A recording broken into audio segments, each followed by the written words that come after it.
wonderful creatures. Some are small and almost transparent, while others are huge and almost invisible.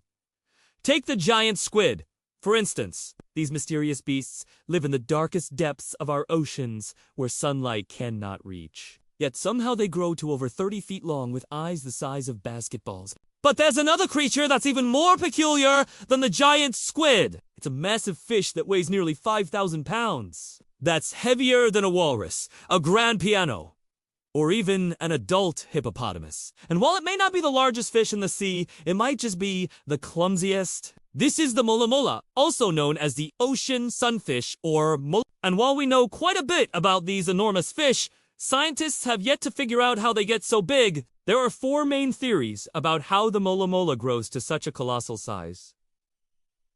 Let's take a look at each one. Theory? No. 1.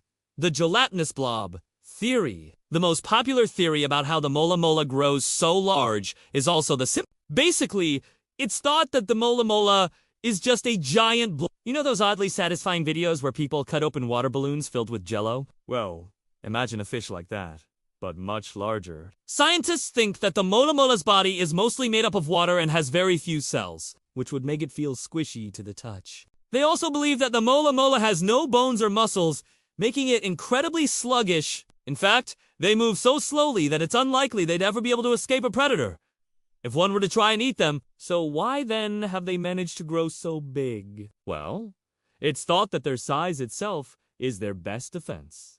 Just like today, millions of years ago, the ocean was full of giant predatory fish. The biggest of these were the ichthyosaurs, which grew to over 50 feet long and were essentially the ocean's very own. T-Rexes, these terrifying creatures had enormous teeth and powerful jaws that could easily crush a mummified manatee. But they probably wouldn't want to. The flesh of most sea monsters was generally tough, bony, or simply too small to be worth eating. But the gelatinous blob theory suggests that the mola mola's soft, squishy flesh was incredibly easy to devour, making it the perfect prey for gigantic sea monsters. As a result, any mola mola that happened to be bigger than usual would have been less likely to get eaten and more likely to survive and reproduce. Over time, this led to larger and larger mola mola being produced.